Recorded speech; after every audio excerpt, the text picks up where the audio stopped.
Are any of you people members of the World Future Society?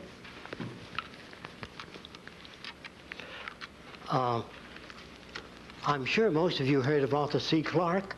Will you raise your hands? Good. He said that if he wrote a book that everybody enjoyed and understood, he said he wouldn't be saying anything new. Think about that. What I'm going to talk about is going to change some of your lives, the way you look at yourself and the way you look at the world around you. The subject matter is not the kind of matter you get from ordinary sources or books. So I would like your participation in an experiment. And some of you might be able to tell what it is that I draw on the board before I finish. And if you know what it is, interrupt, say, I got it. So I'm going to start. Can all of you see the board? I don't think I can make it with this.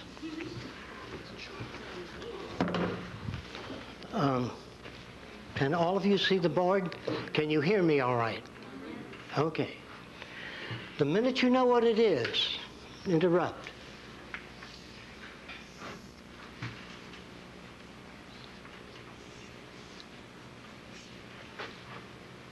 Sinking ship, the Titanic. What is it? Titanic. Okay, great.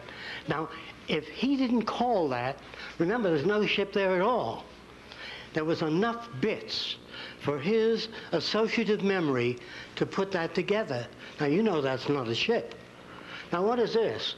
Some of you older people might guess this. An alarm clock. Who did that? You are amazing. That's no, where's the alarm clock? Well, anyway, if she didn't call that, if she wasn't able to call that, I would have put the legs on it and the clock and Hamilton watch coming, until somebody called it. Now, there are still some that cannot see the ship. So I would have gone all along, put all the windows in, Titanic, everything, till somebody got up and said, yeah, Titanic. Well, this is an attempt to prove that all of us are capable of making decisions and arriving at a conclusion without all of the information prepared for us. That is a unique quality in human beings. We can put things together, and we do not require the accumulation of a great deal of information. In this system, if you understand this system quite well, who would you say this is?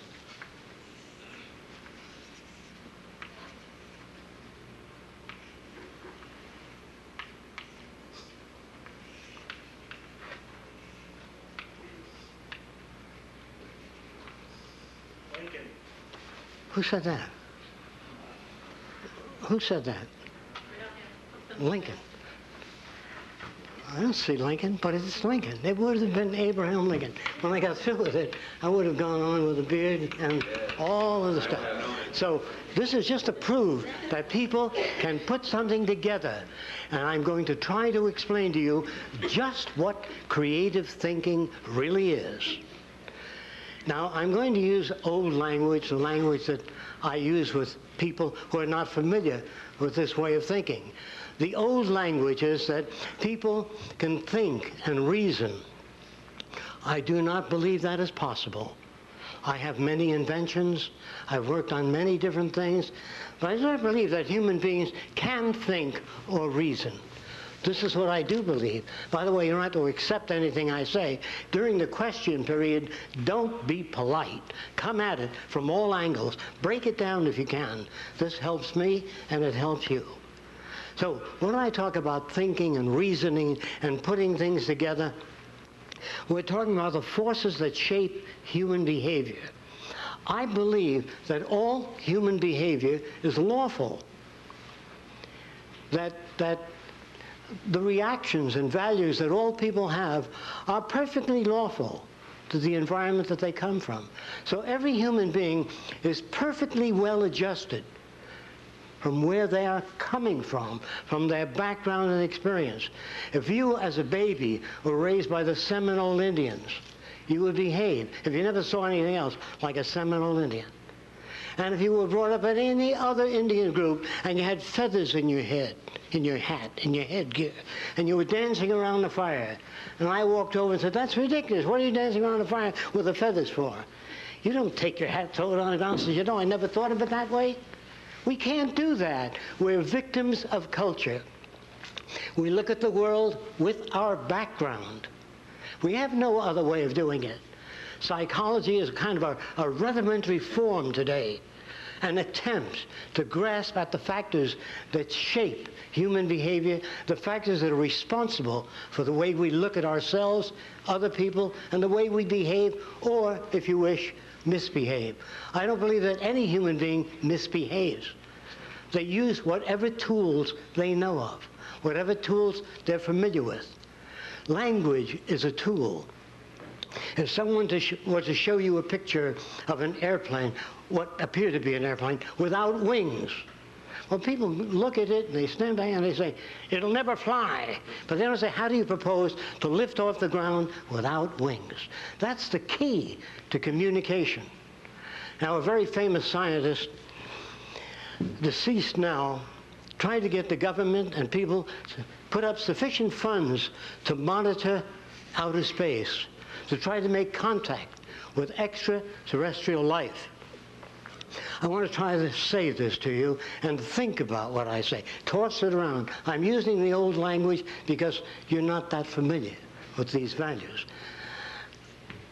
If people or beings or things can travel 100 million light years through time and space, they are not humanoid. The storage system for water would occupy miles, and all of the facilities required by humans would take up tremendous amounts of space and require tremendous amounts of energy. Now, there are people that talk of flying saucers that land here on Earth, and they go to some farmer, you know, and they take him into the saucer, and they do all kinds of experiments on them. Now, first of all, people do not travel hundreds of millions of light years to pick up some farmer and ask him what kind of suspenders he wears. Carl Sagan wanted to communicate with extraterrestrials. He hoped that they, in turn, would communicate with us. Now, you know that the Republicans can't communicate with the Democrats. You know that husbands and wives have difficulty in communicating. Children and parents have difficulty because the language we use was designed a long time ago. And it is inherently difficult to get ideas across in the language that we use today. However, when engineers meet and talk, they speak a different language. One engineer might present a very thin cable and says, "This can support 5,000 tons. And the other engineer says, "What's its tensile strength?" And he's given that information. Then he puts it in a machine. I don't know whether you knew this. And he snaps it to make sure that it holds to that. When engineers design an airplane, well, we'll probably be chasing this around. They do all the calculations. This is a front view, a very rapid drawing of a front view of an airplane. They do all the rapid calculations, and they figure what that wing will be able to support. And after all their calculations, and after they're certain, they then pile sandbags on the wing. Did you know that? Until it breaks off to make damn sure that it does the job. Now, that does not exist in everyday language. In everyday language, you don't have that ability. When an engineer meets another engineer, he says, "I can illuminate an area with this tiny point of light that has 50,000 square feet. The engineer says, "Well, that's not possible." He doesn't talk like that. He says, "How do you power that unit? What kind of voltage does it take? How do you illuminate that spot?" They ask questions. The average person, "Yeah, nah, not in 1,000 years." That's been around for a long time. That is a language of war, of hatred, of bigotry, of prejudice, the inability to ask questions. And we've got to be very careful about that. And at one lecture I remember at Princeton, I was trying to say that human beings cannot think or reason. This is a psychology department and sociology. Well, one of the individuals stood up, one of the staff, and he said, all right, where did the camera come from? There were no cameras at one time. Someone had to think about a camera. He just doesn't come out of the thin air. And after doing a lot of work, many years ago in ancient Egypt, or if you live out in the country, or have lived out in the country, if there was a hole in the barn wall, that is, a nut was knocked out, the cows on the outside appeared on the wall of the barn, upside down. And in Egypt, you went in this dome to see the upside-down world. There was a little hole here, and the daylight came in, and you saw people walking upside down on the wall. How many of you have experienced that kind of phenomena? That is essentially the box hole camera. A camera, the simple camera without a lens, is just a little hole in a box. And somebody said, well, how can I see that image? And they used a transparent membrane back here, and they could see the upside down head or a person or a cow. And they asked this question, if only I could retain that image. Well, that isn't the answer. That's just a question. I wonder how I could retain that image. So, years before that, the American Indians and other primitives have taken tapa cloth, or they'd weave natural materials into a kind of a fabric. And then they would take berry juices and dye it different colors. Sometimes a leaf would fall upon that surface, and after the sun dried it, they had an image of the leaf. So they began to use dyes from this background. That all human beings, to understand me better, the first human being that jumped off a precipice with wings, he died. And his brother-in-law wrote, next time, make the wings larger. No one starts out right away and solves a problem unless you have a tremendous background in many different areas.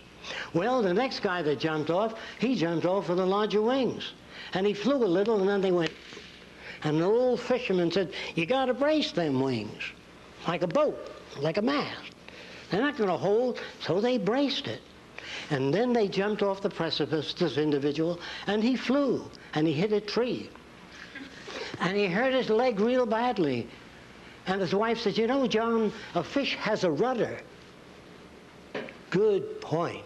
And they stuck the rudder on the airplane.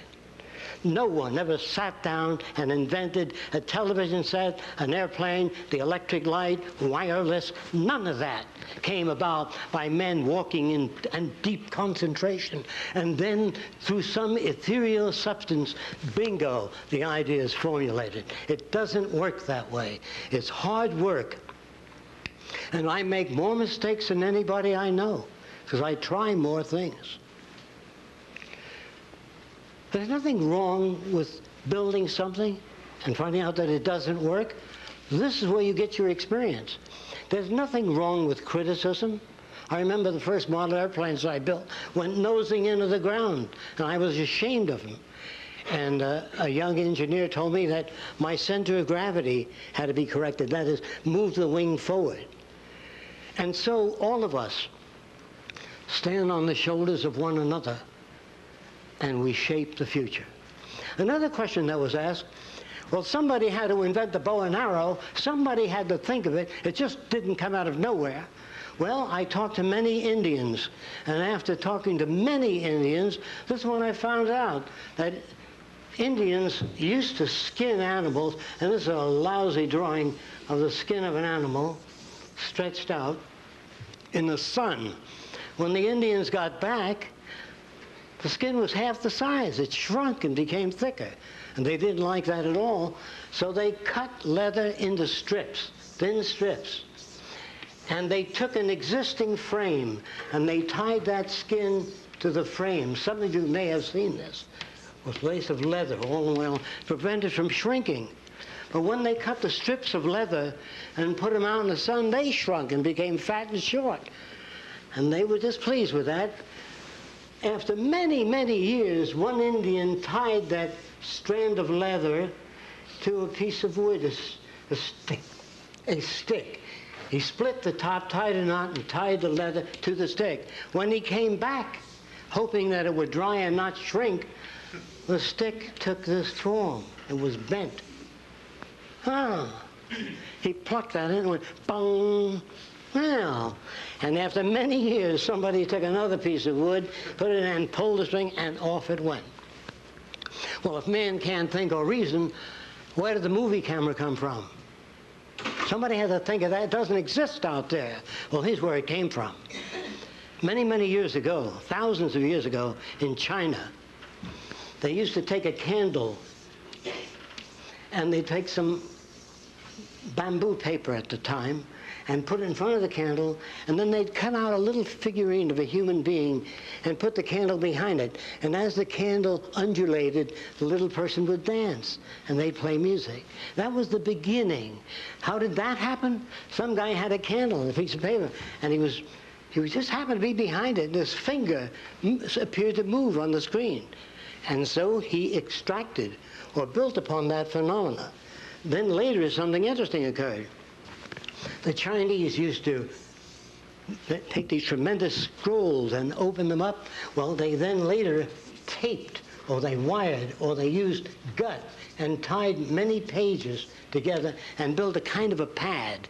But in order to get to a particular page, the Oriental would mark the corner of the page so that they can find with a symbol. And as you flip through the pages fast, that little dot would jump all over the place. Well, years later, an individual drew various successive pictures of a bird in flight and put them down on the corner of the paper and flipped it. And the little bird wings began to move up and down. Well, a Frenchman saw that, and he took little pieces of cardboard and he put them in a circular pattern. I'm going to try to get it down as clear as I can quickly. And he put a crank up here that you turn, and the little pictures would go around in a circle. And the Chinese had something like this also, and they had a bamboo interrupter that would just hold the picture for a few seconds, a second, less than a second. As you turned it, a man appeared to move across the screen. Well, the Frenchman machined that out of brass, did a beautiful job, and when you turned the crank, the person walked with smoother motions rather than these abrupt motions. Edison saw that unit that the Frenchman designed, and he turned it into this position. I guess I can't work with that microphone. Can you hear me back there? Okay. And what happened is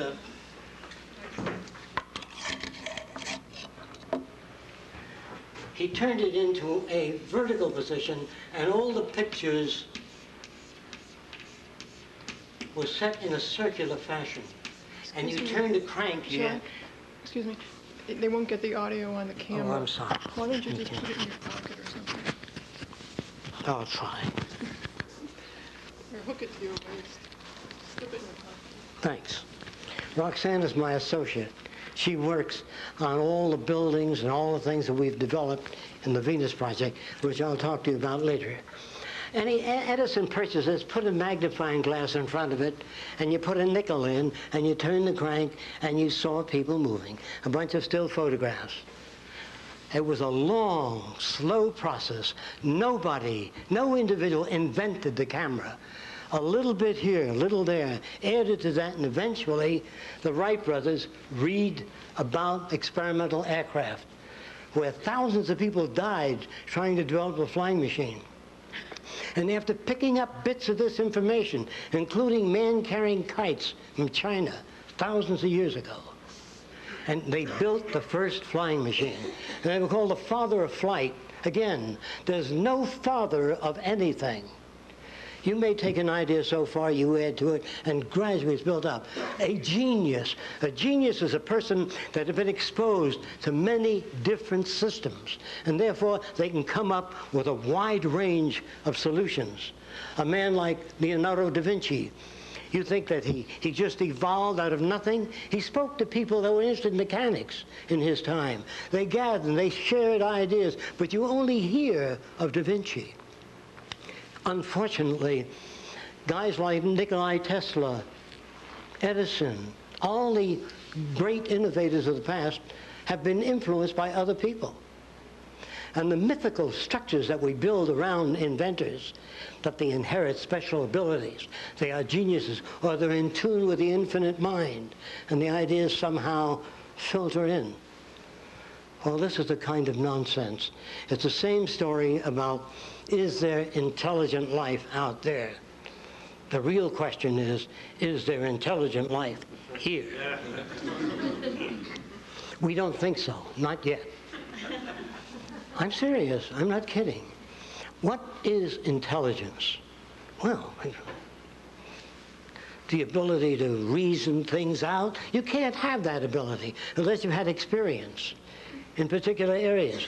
An Eskimo never dreams, I repeat this, of walking on a palm-fringed beach.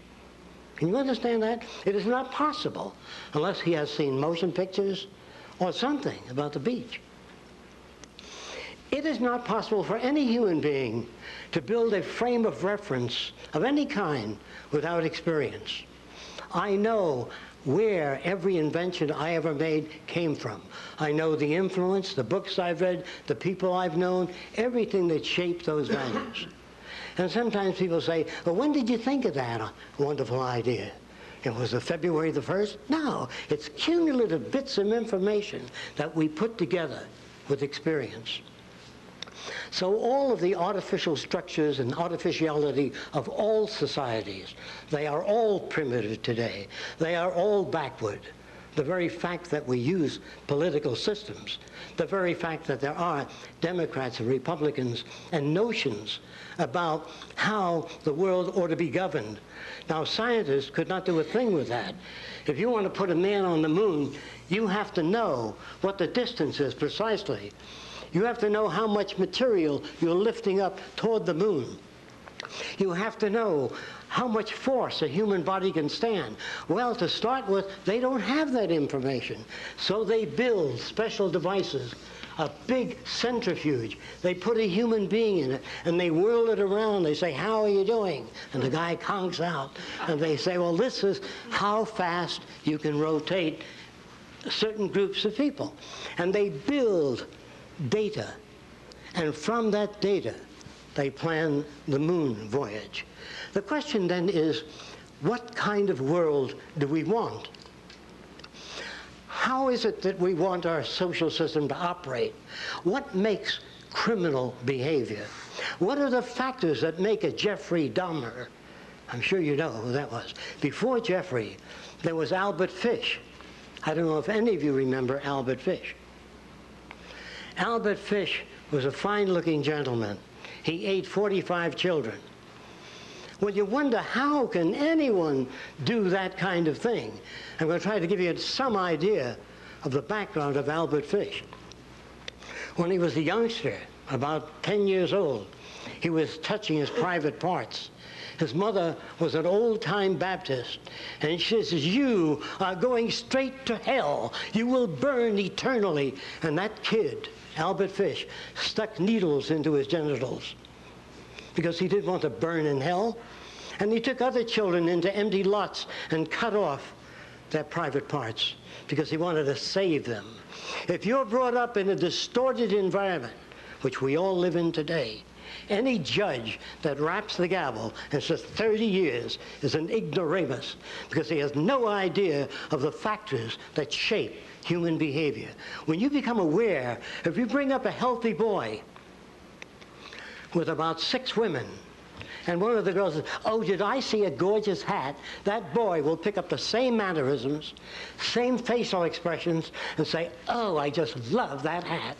Because if that's the environment, and you're brought up in Italy, you say, hey, what's the matter? You like or you don't like? In other words, it depends on where you're brought up. Did you know that Lincoln was Irish? It depends on your group and the values that you exchange.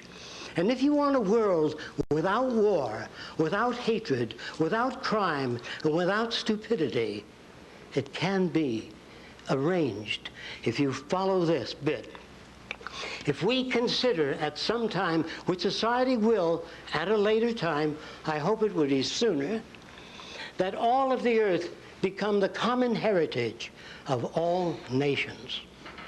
All of the resource of the earth, the common heritage of all nations. And if you believe in God, if you understand the teachings of all religions, there were no property lines in heaven, no banks, no personal positions in which one person is elevated above another.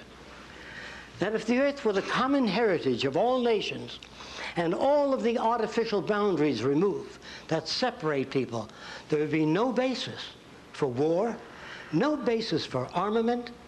The world you live in is an old world. Its language is old. Its values are old. And our institutions of education fail to touch the social system. You want to be careful. Don't touch that. This is an area that you don't want to get involved in.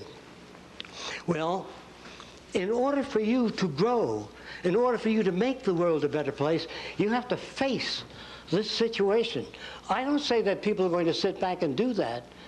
According to all historical records, no civilization, anyway, to my knowledge, has ever sit back to plan the future. Exactly what we're going to do, how we're going to live, how we're going to work out transportation. No, we just build highways all over the place. Although you go to school and you learn something, you learn that a straight line is the shortest distance between two given points. Well, look at a road map of the United States, and I think you'll find spaghetti all over the place. Rarely do you see that. Look at your cities, every building a different size and shape. This does not express individuality. It's utter chaos. At 4 o'clock, all the cars come out of this building, and they can't get across that bridge.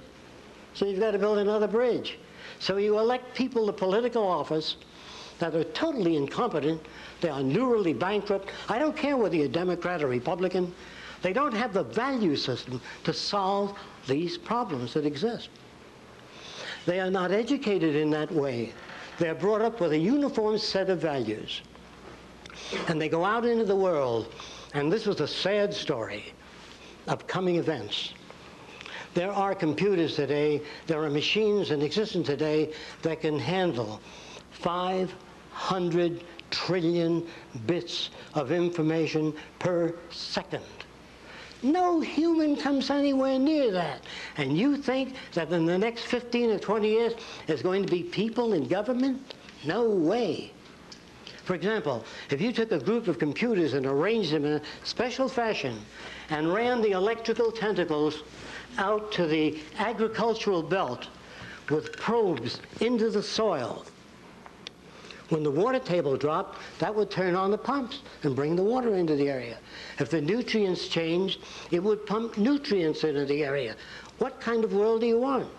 I don't think any of you here, maybe a few of you, might remember when human beings used to operate elevators. They turned a crank. They never quite got to the floor. Up and down. Finally, they became automated. Step back. It's a lovely day today. How are you, Mr. Jones? If they scan your face, and they'll take you exactly to that floor. After that comes the transveyor, an elevator that moves up and down, sideways, all directions. You get on it and verbalize. I want to go to the art center, music center, and it'll take you there. The kind of world you live in and the automobiles that exist as transportation units are dangerous because they have a bumper in front and one in the back. And I'm sure that if an extraterrestrial visited the Earth, they say, what are those shiny things in front and back of the vehicle? Well, they're bumpers. They prevent damage. Well, don't you ever hit on the side? Why isn't the bumper all around the car? And then they came with the airbag. And they put an airbag in front of you. If you get hit on the side, your head goes right through the glass. They had a long time, the automobile companies, a long time to solve those problems. And then you see motorcycle policemen pull over. What do you think you're doing? See, all you have to do in a car, if you wanted to, I wouldn't do it, I wouldn't even put this in a car, is put a sort of a chimograph or a cylindrical recorder. When you go through a 30-mile-an-hour zone to 50 miles an hour, it's recorded on there. And every month you have to tear that strip out of your car and mail it into the police department. Well, the police wouldn't like that. But how many violations do you think you'd have? There are better ways than that. You just make a car intelligent. Now, here's what that means. How intelligent can a machine be? Well, if you took there's a little gadget called a pressure transducer. If you squeeze it, it generates electricity. So let's put one in each tire. And let's say that you kick the front right tire. It goes to a recording that says, ouch, my front right tire. Now, of course, if you kick any tire, it'll verbalize. But if you kick it hard, it'll say, ouch, my front right tire. And if you kick it again, you say, who do you think you are? Do you want to give a machine feelings? Do you want to give a machine compassion, love, warmth? I'll tell you why they leave it out of machines, because it doesn't work. Human emotions that you learn are the most significant and most important differences between men and machines. Human emotions are a very touchy subject. It's like racing your engine at a stoplight, you know. It doesn't take you anywhere. It doesn't serve any purpose. If you get a lump in your throat when you see hungry people, that's emotional. But when you increase the agricultural yield per acre, that's caring. That's love. Love is transforming all of the verbal and paper proclamations to a way of life. The shameful thing about our century is that there was only one Edison, one Louis Pasteur, one Nikola Tesla, one Madame Curie. We should have had thousands of them, and we will, once we get rid of the artificial boundaries that separate people. Once we get rid of nationalism, patriotism. Again, I do not mean to offend anybody. All that I ask you to do is think about this, toss it around. This is what the Venus Project advocates. The Venus Project is a design for a culture in which we bridge the difference between all nations. How is that done? By a universal language, the blueprint. If you open a blueprint in Japan, they know what you're talking about. If you write a prescription for England, Japan, France, the pharmacologist understands that. There's no discrepancies. There's no ambivalence. I wonder what he meant by that. It's clear. The language we use daily is not. The language of warmth and love are verbal excuses and verbal outlets for some people for avoiding their responsibility to make the world a better place for everyone. The smarter your kids are, the richer my life. Every kid on corner shooting up drugs, going nowhere, you're going to have to pay for in the future. Therefore, it is efficient and functionally selfish to build a better world for everyone. If you try to do it, people come to me all the time and they say, can you design a city with a wall high enough so when the U2K problem comes, or if the system breaks down, or the banks fail, we will be protected? I said, sure, I can design that, but there are people that will drive by with launching mechanisms right over your little wall. There's no place you can hide. We have 25 acres. People call it Eden 2. It's beautiful. But if the bottom falls out of this culture, there will be people at my front gate with children. How about some food just for the kids? The next day, 50 people. Everything looks solid to you. Everything looks solid and stable. And the future looks promising. But here's the truth. I have seen an XY plotter, that is a machine that moves in 3 dimensions. They put a scalpel in that machine and an X-ray of a brain tumor. And this machine removed the brain tumor on a cadaver in about 1/10 the time. And doctors think, oh, just the industrial work on the production line. He's on the way out, but not me. I can think. Well, let me say this again. The typewriters that work the speech, today you talk to your computer and you get a type, and also corrects your English, restructures your sentences, makes recommendations. How much longer do you think people are going to be in positions in industry and government making their own decisions. We don't believe that anyone ought to make decisions.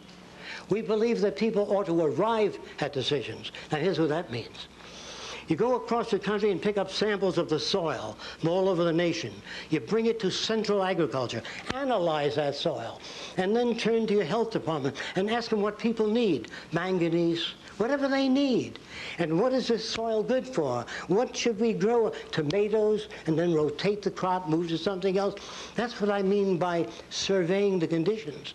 Not, what's your opinion? What's your opinion? Democracy is a crude and vulgar system, and should have been phased out centuries ago. But we don't have enough outside points of view on radio and television. When I talked this way on the Larry King show, he said to me, just a minute, I depend on those people that you're attacking. I wasn't attacking the automobile companies. I just said that if you did that, it would be safer. If you put proximity units on automobiles, most of you have them in your home now. When you walk over the building, the light goes on. That's a proximity unit. Put that in your car, and if you're backing up and a child is crawling behind you, it stops, no matter how much you step on the gas. I don't want any sign slippery when wet. I want an abrasive put in the highway and take that sign down so it's not slippery when wet. I don't want to say to kids, stay away from drugs. I want to make life so interesting for people that they don't want drugs. They don't want to dull their senses. They want to become keen, and they want to become fully aware, I'm using older language, and conscious of their surroundings. It is painful to deaden your awareness when life is beautiful, when what you do goes out to people and makes their lives better. In one session at Princeton, I changed the values of many people. They walked out discussing this for years thereafter, and I still get letters today. I went into an area of New York called Hell's Kitchen. The kids there were considered very bad. And the social worker used to wear a necktie and eyeglasses. And anyone that wore eyeglasses when I was a kid was a sissy. And when you wear a necktie and a suit, and you're talking to these kids in rags in the slums, they look at you as an outsider. You're unacceptable to them. So I put a wire recorder out in the front office. And after the social worker talked to the young boy, by the way, they made guns out of water pipe. And you go, how many of you knew that? They didn't go and buy guns. They made them. And the social worker picked the gun out and he said, you're going to take someone's eye out, wind up in a state penitentiary, hurt your mother and father. You want to do that? Well, the kid says nothing at all. Then when the kid walks out, I make a wire recording of the way he talks to his friend. Hey, he said, jerk, the guy up front, the social worker. Then I walk over to the social worker. How'd you make out with Johnny? I had a good talk with the boy. I believe we established rapport. How do you know that? He says, I felt it intuitively. Then I play the tape. By the way, it was a wire recorder. I play the tape of the kid's answers. And he said, I'm grateful so-and-so. I said, no, just say, I don't know how to get to Johnny. I know how to get to Billy. I tried 8 different methods. None of them worked. So I said, watch what I do next week. I walked in the office, picked up the gun. I said, I understand you made this gun. He said, I told the guy I made it last week. This is in New York City. I used to make recordings of this. I wanted to use it in a film later. And I picked up the gun, I'm looking at it, and I'm shaking my head. He said, what's the matter with it? I said, come here. The damn pin is 1/8 of an inch off center. He says, yeah. And I said, if you put a couple of washers on the side, you can move the pin right on center. He said, hey, do you work here? I said, what, with those jerks? Nah. Can I bring my friends over to meet you? That's people like him with similar values. Then you go to work in their terms, not your terms.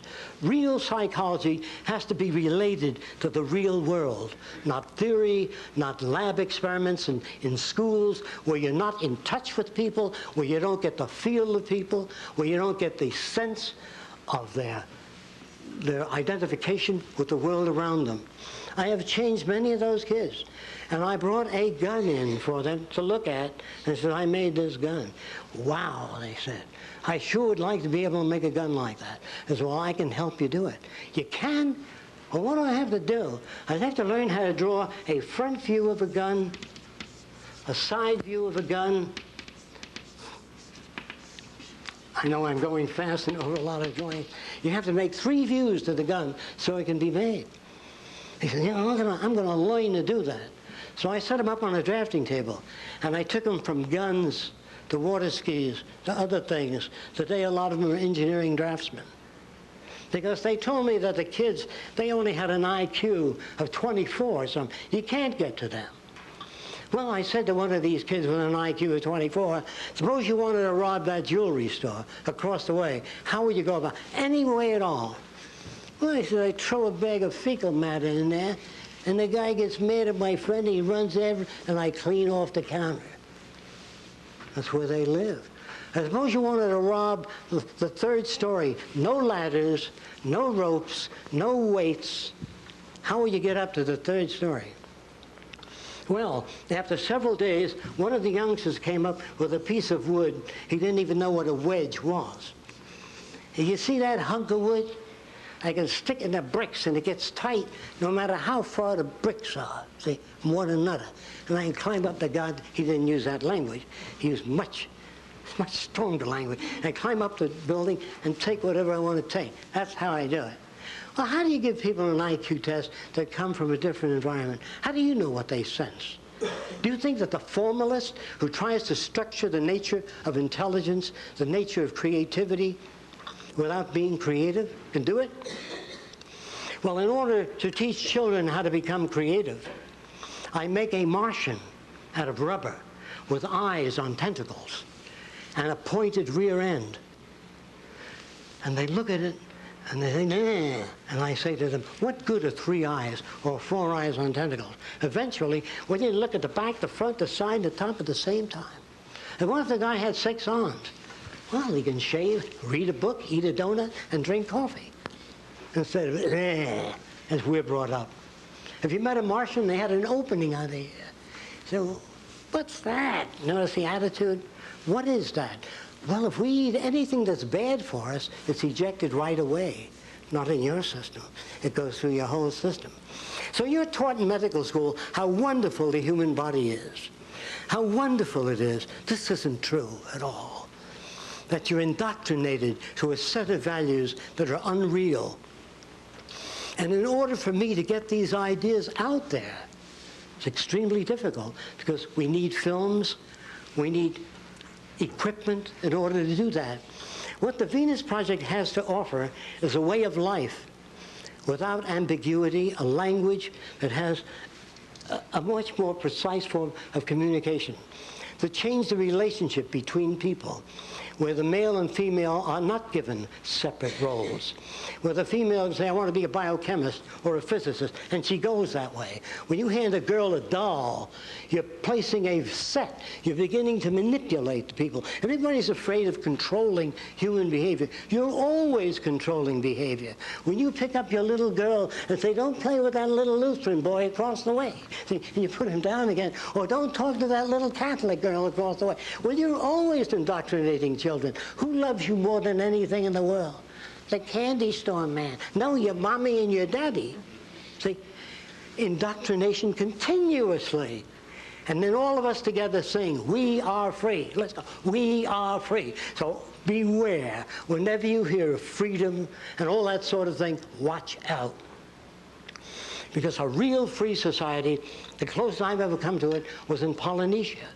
I lived in the South Pacific Islands for a while, and the natives gave me bananas and coconuts, all that. They were very generous, and they had no word for work. Would you believe that? They went fishing all day, they played, they had luau's. And they said, Jacque, what you want? And I said, well, I would like an outrigger canoe. And they built one for me. A few days after they brought it to my hut, I heard some rustling outside, and they were all carrying the canoe away. I said, what's going on? Said, you no use. It was a different value system. Now, the men and women walked around nude on the island when I got it, a long time ago. And I never saw a native poke another native, hey, get a load of that chick. None of that. None of that. They looked at the eyes of women when they talked to them. Never, hey, look at that. Never at the legs. The motion picture cameras in all your movie theaters are dollying up and down the hindquarters and all. And you wonder why men are like that? They are not like that. They are made like that by culture. Then the missionaries arrived. And the little girls used to come to church, you know, innocent, listening. And they put the T-shirts on them. And the girls had no idea why they were putting T-shirts on them. What's it for? It's like me covering your nose. You can't go into a room big unless your nose is covered.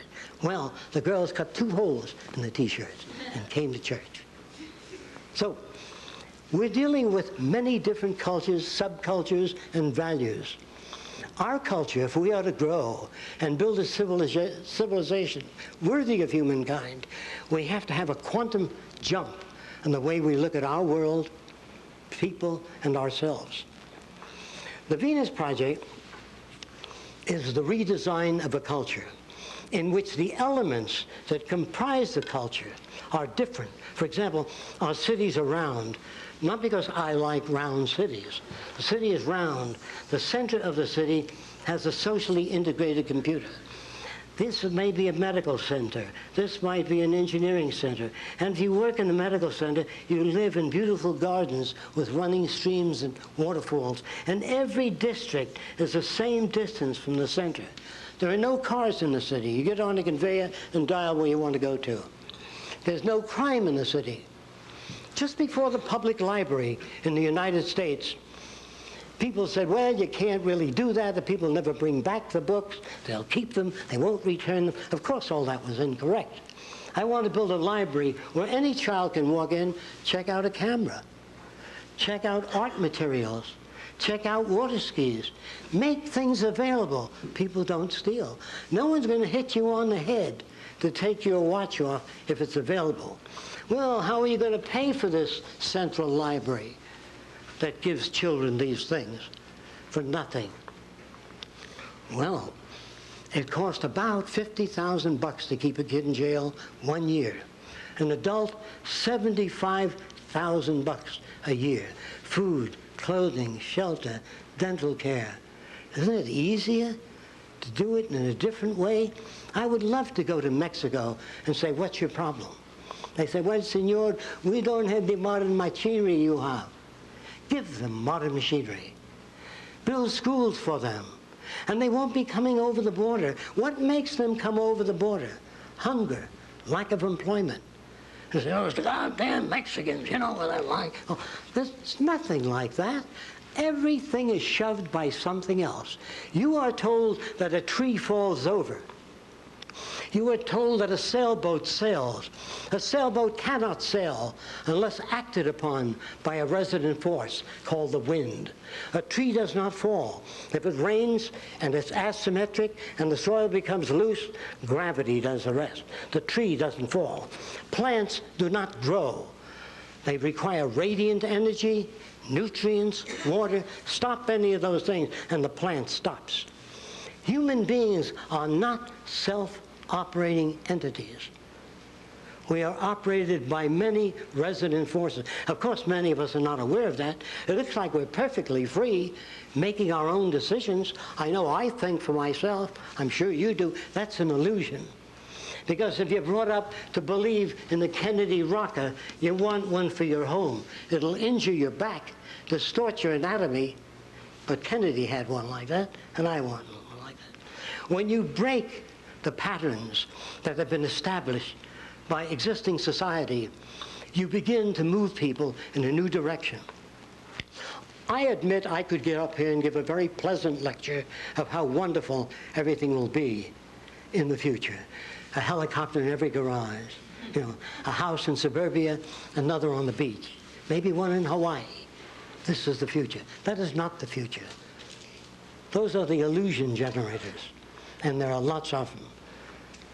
Gregory once told me that being black and living in the South, Dick Gregory, he said, whenever I was late for work, I couldn't run to the bus because they would wonder what that blackie was up to, running. See? In other words, we project our value system into others. We project characteristics into others. We have to find out what we are really like. Now, there are many people tell me they want to find themselves. This is another ridiculous thing. Who are you going to find? Some jerk at 18 and a different value system at 23? You can never find yourself if you read, keep up with new ideas. What self? The self of 20? When I was 15, I was a jerk. And as time went on, I learned more about many different things and knew how much I had to learn in order to move forward. There is no finding yourself. People come over to me and say, I want to know how I relate to the cosmos. We don't even know how a single cell splits. And they want to know how they relate to the cosmos. What a bunch of verbal crap. Really, it's meaningless. And so, I'm sorry that I only have 1 hour to try to give you ideas along different lines. Generally, it takes seminars. It takes a lot of demonstration and films. I did not mean to offend any of you. I hope that I didn't. Thank you for your time.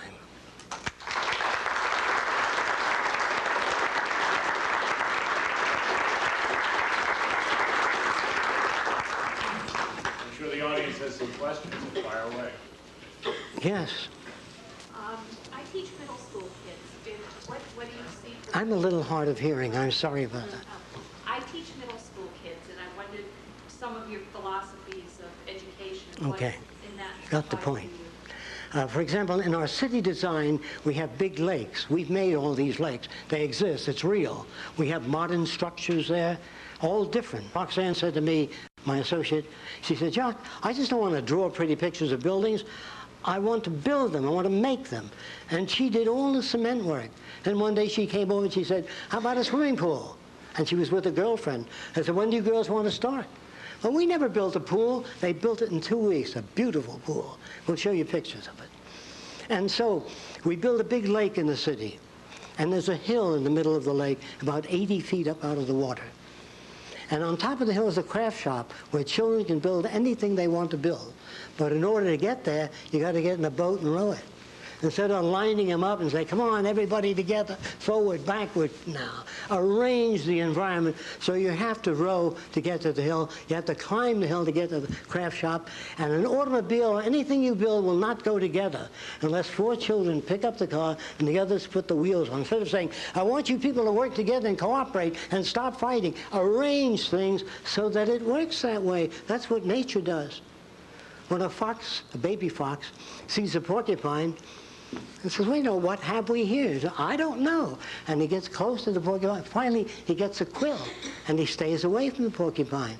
But if you raise your children and try to avoid experiences that had hurt you, and you buy them every toy that they want, you produce a blob of Jell-O.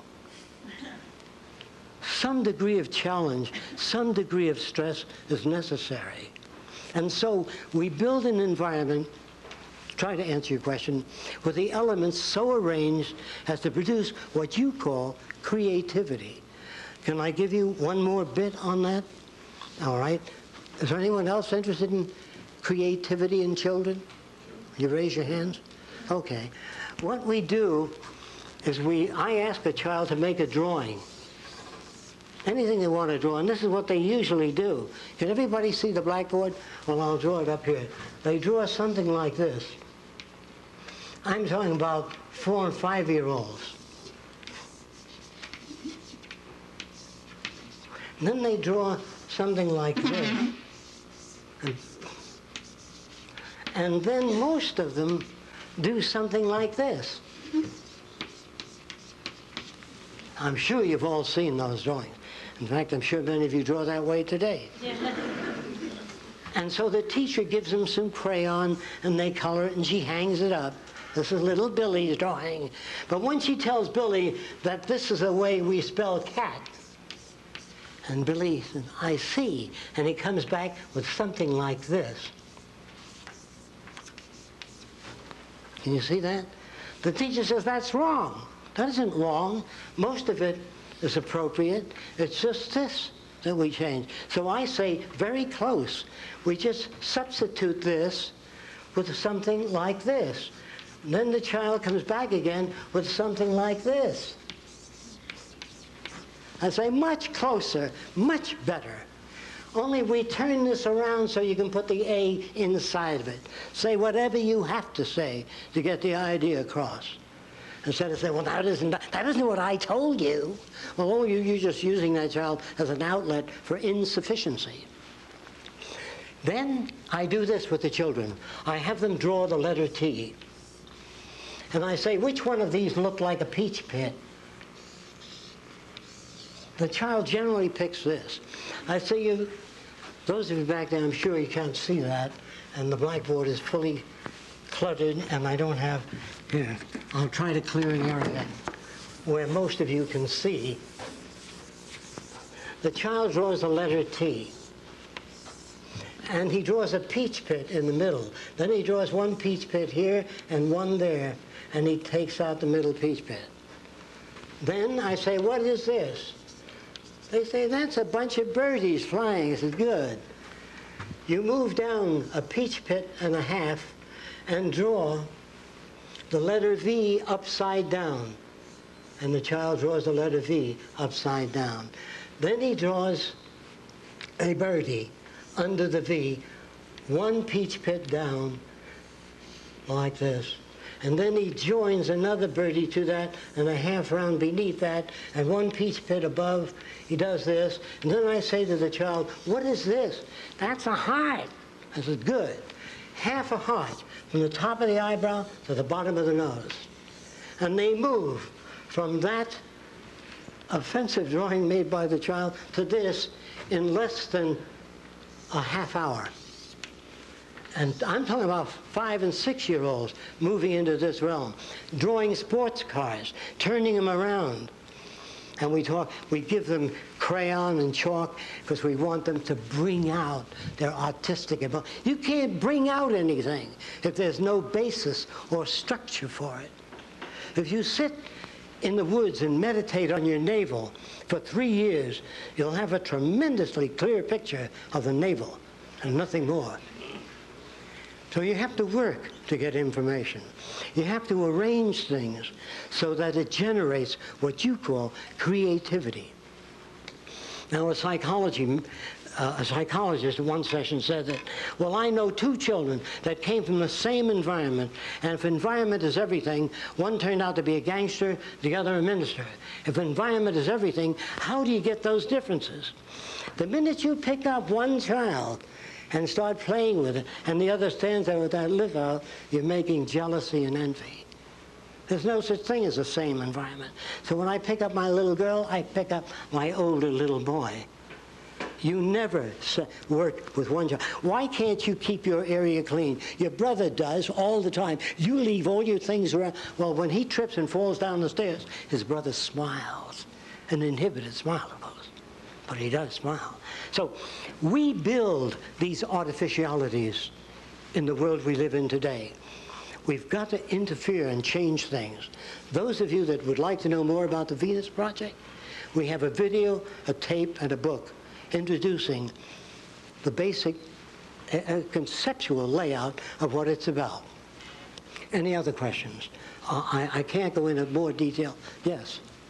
I find your views about the future interesting, but how do you account for human nature? How do I account for what? Human nature. Human nature. Human nature is the way people have found other people to behave over many long years. They appear to manifest greed, jealousy, envy, even animals. If you take a cat and put it on your lap in the presence of the dog may growl. And a psychologist, that's what I mean by the nature of the beast. So I said, come on down to my lab in about a week. So I picked up my cat, put it on my lap, and the dog's tail starts wagging. Because you reinforce the dog before you pick up the cat and put it. The cat is a threat to the dog's security. The dog wants you to pet it, not the cat. So You give the dog these ambivalent feelings. But you can have 15 kids in the room without jealousy, without envy. It is not human nature. It's human behavior that's shaped by culture. Like I said, if you were brought up in China years ago, you'd walk with your hands in your sleeves and shuffle and wear a long pigtail. And say, well, that's human nature. That's not. That's the influence of environment on your behavior. Dancing is the same thing. Dances change over a period of time. Music changes over time. So there is really no human nature. Think about it. Toss it around. There is varying degrees of human behavior. If we wish to understand the factors that generate our value system, that generate the way we look at the world, you have to go back in time and study these things. I'm sorry, again, I can't go into much more detail, just a general overview of the Venus Project. Yes? You mentioned a universal language. Are you speaking about something like Esperanto? No, that wouldn't do. Or interlingua? Yes. No, that wouldn't do. The language has to have a physical reference.